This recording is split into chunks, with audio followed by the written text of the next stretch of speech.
Tengan ustedes muy buenos días. Somos estudiantes de la carrera profesional de agronomía. En esta oportunidad les hablaremos sobre la clase Plasmodioporomicetes. Con los siguientes integrantes: Diego Ernesto Huacasi Becerra, Alex Milenio Carrasco Corrales, Mario Elber Huanca Gonzalo. Unas generalidades sobre la clase Plasmodioporomicetes. Son endoparásitos obligados a plantas superiores. Viven en tejidos vivos y en materia en descomposición, se desarrollan dentro de los haces vasculares, produce deformaciones en el hospedero, genera hipertrofia en la planta y con ello la proliferación de las células epidérmicas.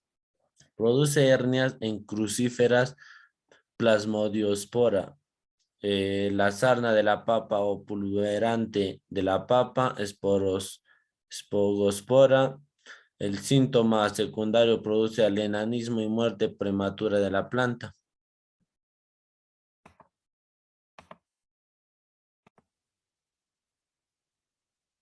Bueno, las características de la clase Plasmodioporomicetes son distintos al resto, por lo que algunos autores no son mixomicetos, pero sus esporas sí tienen la pared celular de quitina como el resto. Son parásitos endocelulares importantes, cultivos que no forman células ameboides, aunque sí plasmodioides. Dentro de los tejidos del organismo infectado y células flageladas, los heterocontadas con los flagelos de distinta longitud.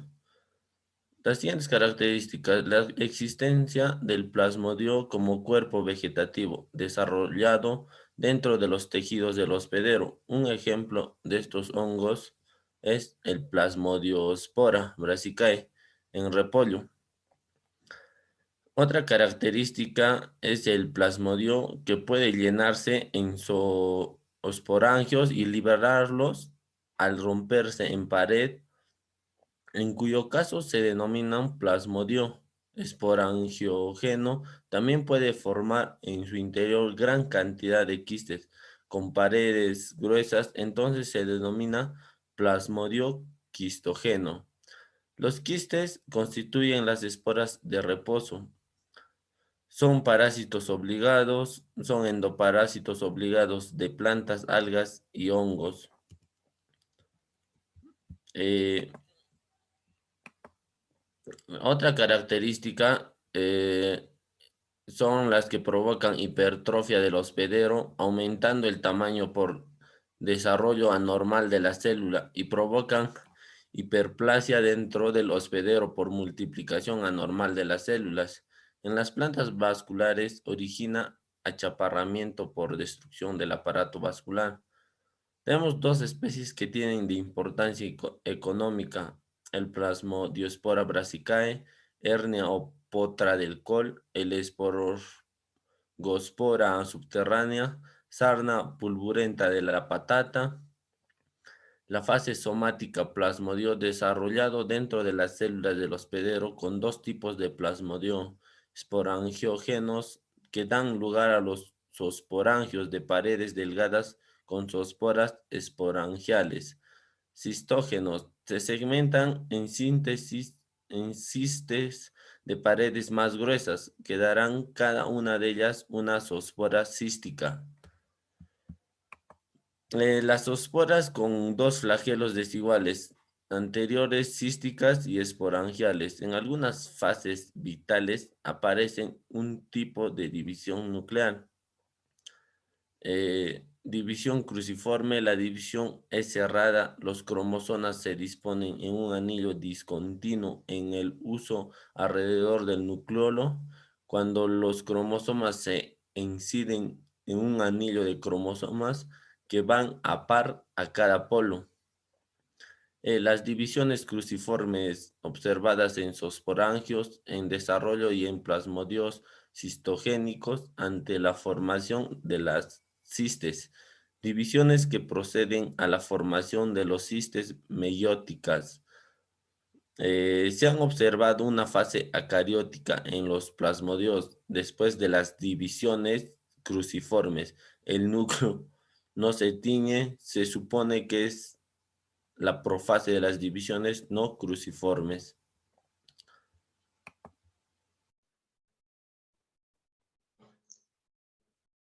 Ahora conoceremos el ciclo biológico de la clase Plasmodiophoramiceta. Para entender mejor el ciclo biológico de esta clase, vamos a tomar como referencia eh, a una especie que afecta bastante al cultivo de col o repollo, el cual se denomina la Plasmodiófora brassicae, ¿no? Conocida como hernia o potra del repollo. Como podemos ver en este gráfico, el- todo comienza con una planta que ha sido infectada por el hongo y concluye en la misma. Este hongo en estados avanzados produce una especie de quistes dentro de la raíz de la planta. Esto con la finalidad de que esta espora o su forma de reproducción pueda resistir bastante tiempo. Puede permanecer en ese estado de latencia por, por varios años hasta que llegue el momento oportuno y donde las condiciones se le dé para que pueda germinar y continuar con el ciclo.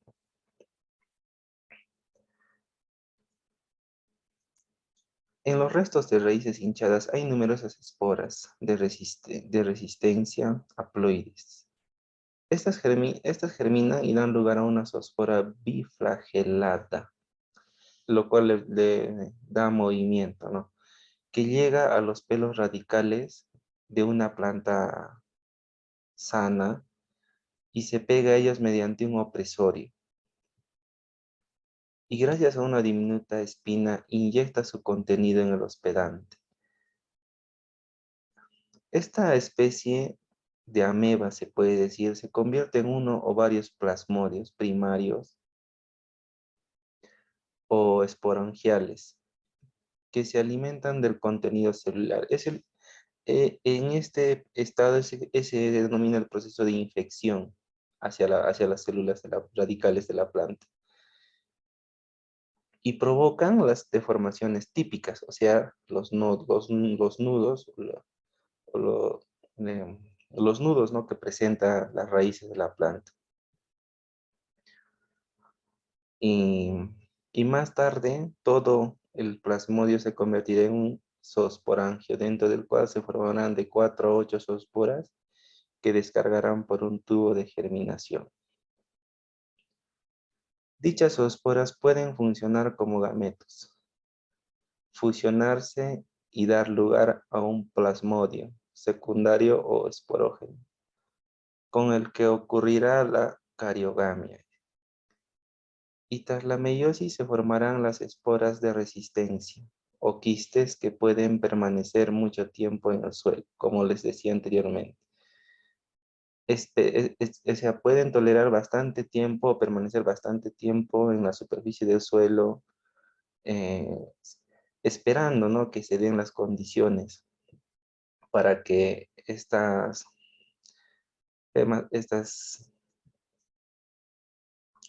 hongo pueda continuar su ciclo, ¿no? Infestando a plantas nuevas.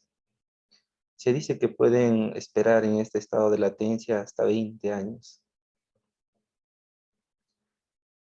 Bueno, las malas hierbas o malezas pueden ser también los hospedantes alternativos para estos hongos.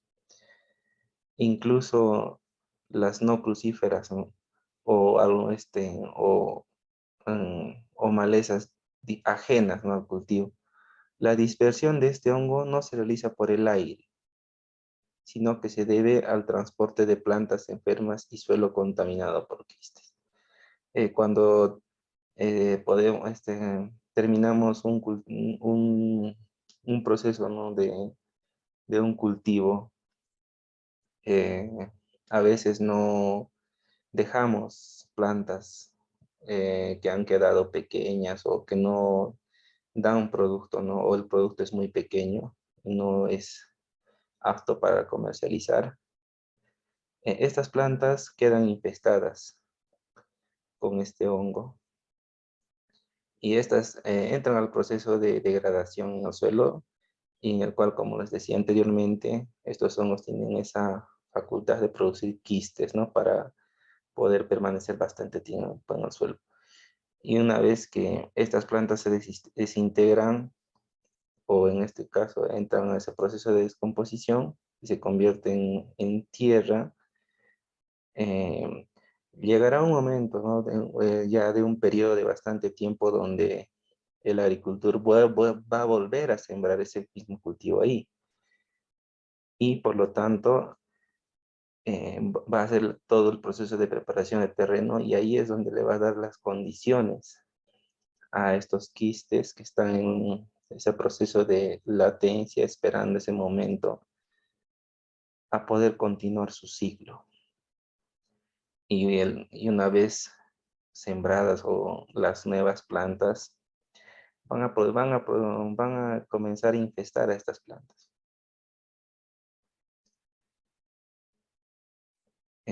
Bueno, el control más lógico de esta enfermedad consiste en no plantar crucíferas en lugares infectados. Claro, tenemos que observar que si en una etapa anterior, donde hemos cultivado el col o el repollo, hemos tenido la presencia de esta enfermedad o de este hongo, tenemos que ser más cuidadosos, ¿no? No volver a, a cultivar este mismo producto con la finalidad de evitar, ¿no? De que infesten otra vez a estas plantas. Bueno, si no hay más remedio, el terreno, bueno, si se refiere a que si es que no hay otra alternativa y tenemos que sí o sí cultivar en ese terreno donde antes hemos tenido ah, esa presencia de esa enfermedad, tenemos que tener en cuenta que debe estar bien drenado y su pH debe ser de al menos 7.2, o un poquito más de neutro, ¿no? Lo que esto va a hacer que se inhiba, ¿no? La germinación de las esporas. Otra forma, ¿no? De poder contrarrestar la presencia de estos hongos sería la desinfección del suelo, pero resulta muy costoso para un agricultor por el tema de que los terrenos donde se va a trabajar son extensos, ¿no? Eh, por lo que mejor claro, por lo que mejor se prefiere es optar por variedades resistentes, aunque no siempre están disponibles, pero ya que pueden provocar o pueden surgir nuevas razas agresivas de este parásito. Las plantas ya crecidas son más resistentes que las plántulas. Claro, porque las raíces de una planta adulta ya está bien desarrollada, ¿no? En cambio, una planta pequeña está en proceso de formación. Em, Obviamente, las medidas sanitarias, como la eliminación de material contaminado y control de malas hierbas, también ayudan a evitar que este hongo se propague o afecte al cultivo, ¿no? Y, bueno, algunos fungicidas y esterilizantes eso le pueden dar un buen control, aunque, como les decía antes, es bastante costoso. Bueno, otras especies de importancia en la agricultura tenemos la espongospora subterránea, que provoca la sarna purulenta de la patata o la papa. Es una enfermedad que afecta bastante a los tubérculos y no se debe confundirse con la sarna común, ¿no? Que provoca los estromicetos. Bueno, acá en este gráfico podemos apreciar el ciclo, ¿no?, de la espongospora subterránea, el cual también comienza de una planta que ha sido infestada, ¿no?, enferma, que ha sido abandonada en el terreno y también va a concluir en la misma, en una planta enferma. Otra especie más también para considerar es la Polymyxa graminis. Eh, También causa diversas enfermedades a las raíces de los cereales, como el arroz y otras gramíneas. Y también pueden transmitir los virus. Bueno, eso sería todo respecto al ciclo biológico y algunas especies que tenemos que considerar en la agricultura. Muchas gracias.